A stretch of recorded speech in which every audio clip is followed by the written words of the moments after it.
बिस्मिल्लाहिर्रहमानिर्रहीम। ভিউয়ার আসসালামু আলাইকুম ওয়া রাহমাতুল্লাহি ওয়া বারাকাতুহু। আমি প্রফেসর ডক্টর ইমদাদুল হক। আমি একজন নবজাতক শিশু ও কিশোর রোগ বিশেষজ্ঞ। শিশু স্বাস্থ্য চ্যানেলের পক্ষ থেকে আমি আপনাদেরকে জানাচ্ছি অনেক অনেক শুভেচ্ছা এবং অভিনন্দন। শিশু স্বাস্থ্য চ্যানেলটা একটা ব্যতিক্রমধর্মী চ্যানেল। এই চ্যানেলে আমরা প্রায় সবসময় চেষ্টা করব লাইভ কেস দেখাতে, মানে পেশেন্ট নিয়ে আমরা আপনাদের সাথে কথা বলতে চাই।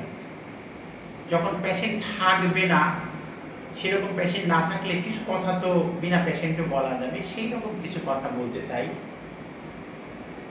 আমরা আজকে নিউট্রিশন অর্থাৎ শিশু খাদ্য নিয়ে কিছু কথা বলতে চাই। শিশু খাদ্য নিয়ে কথা বলতে চাই কেন? জন্মের পরে যে বাসায় যে বাড়িতে একটা শিশু জন্ম নিল, সেটা যদি হাইলি এক্সপেক্টেড বেবি হয়ে থাকে, নিউলি ম্যারিড কাপলের বেবি হয়ে থাকে, আনন্দের সীমা থাকে না সেই বাচ্চাটাকে নিয়ে। সবাই আনন্দ। বাচ্চাটাকে জন্মের পরপরই শুরু করবে কি খাওয়াবো, এটা নিয়ে অধীর আগ্রহে, মানে এত ব্যস্ত হয়ে যায় যে মানুষ সেটা কল্পনার বাইরে।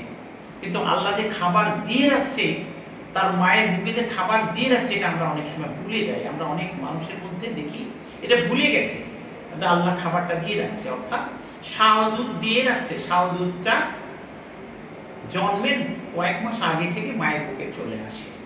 এই শাল দুধটা অত্যন্ত জরুরি। আমরা বাচ্চাকে হাফ অ্যান আওয়ার টু 1 ঘন্টার মধ্যে আমরা শাল দুধে লাগাই দিয়ে দেবো, শাল দুধ খাওয়াবো। শাল দুধটা কল করে দুধ আসার জিনিসটা অনেক বেশি আসবে না, অনেক অল্প দুধ, বাট হাইলি কনসেন্ট্রেটেড, যার মধ্যে অনেক কি আছে, নিউট্রিশন তো আছে, যেটা প্রোটিন, ফ্যাট, কার্বোহাইড্রেট তো সেটা আছে, বাদে আর কি আছে, অ্যান্টিবডি আছে এবং লিভিং সেল পর্যন্ত আছে। লিভিং সেল যেটা বাচ্চার গ্রোথ, ডেভেলপমেন্ট এবং রোগ প্রতিরোধ ক্ষমতার জন্য অত্যন্ত জরুরি। সুতরাং এটা কখনো বাদ দেওয়া যাবে না, কখনো বাদ দেওয়া যাবে না।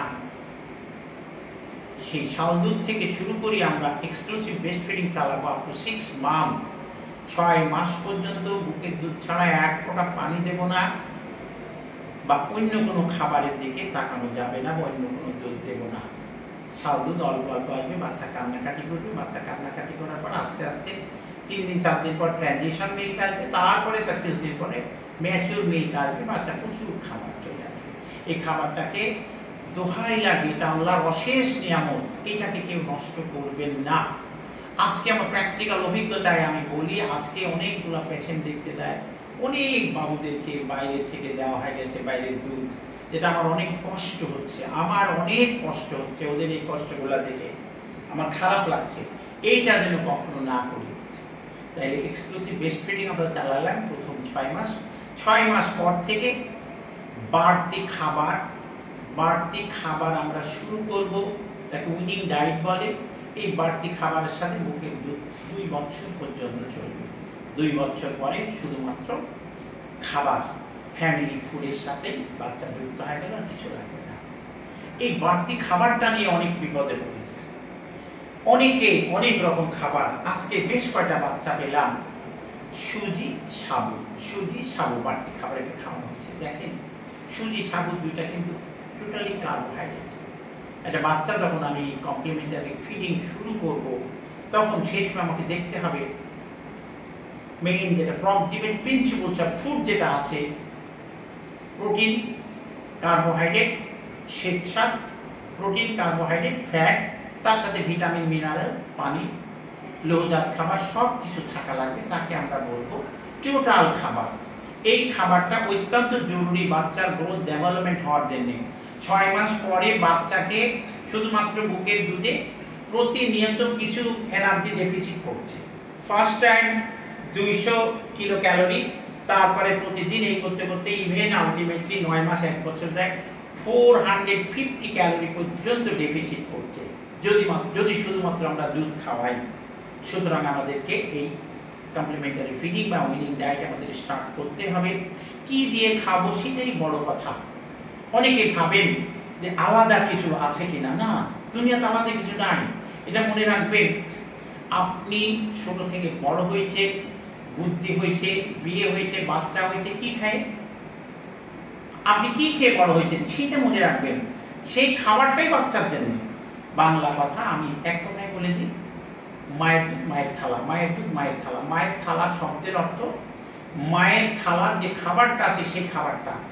আমি ইভেন মায়েদেরকে বলি, এখনো পেশেন্ট দেখতে দেখতে বললাম, কখনো বাচ্চার জন্য আলাদা খাবার প্রস্তুত করবেন না। বাচ্চার জন্য আলাদা খাবার প্রস্তুত করতে গেলে বাচ্চা আলাদা খাবার খেলো, আল্লাহ না করে যদি কখনো বাচ্চাটার ফুড পয়জনিং বা আদার কোনো খাবারে প্রবলেম থেকে থাকে, যে সমস্যাটা হলে শুধুমাত্র বাচ্চার এবং প্রথমেই বাচ্চাটা ধরবে। আর আপনার খাবারটা আপনি এত সুন্দর করে তৈরি করেন, এত সুন্দর করে খাচ্ছেন, সেই খাবারটাতে তো কখনোই অন্য কিছু থাকার কথা না। বাচ্চাটা সুন্দরভাবে যাতে খায়, এই খাবারটা কিভাবে খাওয়াবেন সেটাই আমি এখন বলবো। ধর মায়ের থালা থেকে একটু ভাত নিয়ে একটু ডাল দিতে পারেন, একটু সবজি, যে সবজি খুব বেশি ফাইবার নাই, দিতে পারেন। এবং মাছ, মাছ বলতে পাবদা মাছ, শিং মাছ, ট্যাংরা মাছ, যে মাছগুলাতে কাটা কম বা কাটা নেয়, একটু ধুয়ে নিতে হবে। ঝাল লবণ আমরা দিতে চাই না, ঝাল লবণ অন্তত 7-8-9 মাস পর্যন্ত আমরা দিতে চাই না। একটু ধুয়ে নিন, স্ম্যাশ করে করে করে করে এমন করবেন ওর ইনগ্রেডিয়েন্টগুলো যেন সেপারেট করা না যায়, এবং একটু তরল করে নিয়ে নেবেন। একটু তরল পানি অ্যাড করেন, একটু তরল আঙ্গুলে করে বা চামচে করে আস্তে করে ঠোঁটটা পার করে একটু করে দিতে থাকেন। ওর যদি ভালো লাগে গিলবে। নতুন একটা খাবার দিলে বাচ্চা কিন্তু সমস্যা তৈরি করতেই পারে, বমি করতেই পারে, চিল্লাপাল্লা করতেই পারে। কোনো কোনো বাচ্চাকে দেখি 6 মাসের আগে হাম দিয়ে মায়ের থালায় পড়ে, আবার কোনো কোনো বাচ্চাকে জোর করে দেওয়া হয়। এটা মনে রাখবেন, বাচ্চাকে কখনো ফোর্সফুল ফিডিং করাবেন না। Forceful feeding very bad thing. Forceful feeding কখনো করাবেন না। বাচ্চাকে এই খাবারটাই শুরু করেন সারাদিনে ম্যাক্সিমাম 3 বার আপনার পাশে বসায় নিয়ে নেবেন। 6 মাস পরে বাচ্চার বসা শিখে আপনার পাশে বসায় নিন, আপনার তুলে নিন। কিন্তু বাচ্চাকে কখনো ঘুরে ঘুরে বেড়ায় বেড়ায় টেলিভিশন দেখে, মোবাইল দেখে, রাস্তাঘাটে গাড়ি ঘোড়া দেখে, পশু পাখি দেখে কখনো খাওয়াবেন না। জানবেন আল্লাহ তাআলা আমাদের মুখ, নাক, চোখ এক জায়গাতে দিয়েছে। কেন? আমরা নাক দিয়ে ঘাম নিতে পারবো, চোখ দিয়ে দেখবো, মুখ দিয়ে খাবারটা খাবো, টেস্ট করবো। আল্লাহ যদি চোখটা পিছনে যেত তাহলে পিছনে আমাকে ফিরে যেতে হবে। আল্লাহ অশেষ রহমত, আল্লাহ সব কিছু সামনে দিয়েছে। সুতরাং বাচ্চাকে নিয়ে ঘুরছেন, টেলিভিশন দেখাচ্ছেন, মোবাইল দেখাচ্ছেন, মুখের মধ্যে জোর করে ঢুকা দিয়ে দিলেন, বাচ্চাটা গিয়ে খাইলো। কি খাইলো বাচ্চা বুঝলো না। মোবাইল থেকে খেলা দিচ্ছেন, গাড়ি থেকে খেলা দিতে দিতে খাওয়ালেন, বাচ্চা কি খাইলো বুঝলো না। বাচ্চা কি খাবে ওকে বুঝতে হবে, ওকে অবশ্যই বুঝতে হবে, বুঝে খেতে হবে, এটা মনে রাখবেন। সুতরাং খাবারটা আমি চাইবো এই খাবারটাই খাওয়াতে, এবং 1 বছর হয়ে গেলে ও পাশে বসে নিজের থালাতে বসে খাবে। তখন ঝাল দেন একটু আস্তে আস্তে, একটু লবণ দেন আস্তে আস্তে। আবার দোহাই লাগে, আবারও বলি, নিজের কাজ ছেড়ে ফেলে দিয়ে ওর জন্য খাবার প্রস্তুত করে আলাদা করে খাওয়াতে যাবেন না। বাইরের কেনা খাবার, সুজি, সাবু, বাগলি, আটা ঘাটা, হরলিক্স, সেরেল্যাক, আর কি কি খাবার পাওয়া যায়, এটা যাবেন না, এগুলা খাওয়াতে দোহাই লাগে। হ্যাঁ, কিছু করার যখন থাকবে না তখন এটা যেতে পারবেন। তবে শুধুমাত্র কার্বোহাইড্রেট কখনো চুজ করবেন না। যে খাবারে কার্বোহাইড্রেট আছে, যে খাবারে প্রোটিন আছে, যে খাবারে ফ্যাট আছে, মিনারেল আছে, ভিটামিন আছে, সব খাবারগুলাই একসাথে নিয়ে খাওয়াবেন। আজকে এই পর্যন্ত থাক। আজকে লাইভ কেস দেখাতে পারলাম না, শুধুমাত্র খাবার নিয়ে কথা বললাম। এরপরে কোনো একদিন হয়তো ব্রেস্ট ফিডিং নিয়ে, মাকে নিয়ে, বাবুকে নিয়ে বসে পজিশন অ্যাটাচমেন্ট দেখায় দিয়ে খাওয়া আমরা দেখাবো, এটা সেটা লাইভ কেস নিয়ে দেখাবো। এ পর্যন্ত ভালো থাকবেন। আমাদের চ্যানেলটা সাবস্ক্রাইব করেন এবং আমাদের চ্যানেলটা শেয়ার করেন। বেশি বেশি মানুষ দেখুন, বেশি বেশি মানুষ উপকৃত হোক, এই আশা ব্যক্ত রেখে পরবর্তীতে আবার কোনো ভিডিও নিয়ে আবার কোনো প্রবলেম যেটা আপনাদের জন্য শিক্ষামূলক হতে পারে নিয়ে আসতে পারি, এই কামনা রেখে সে পর্যন্ত আপনারা সুস্থ থাকেন, ভালো থাকেন, এই দোয়া রেখে শেষ করছি। আল্লাহ হাফেজ। আসসালামু আলাইকুম ওয়া রাহমাতুল্লাহি ওয়া বারাকাতুহু।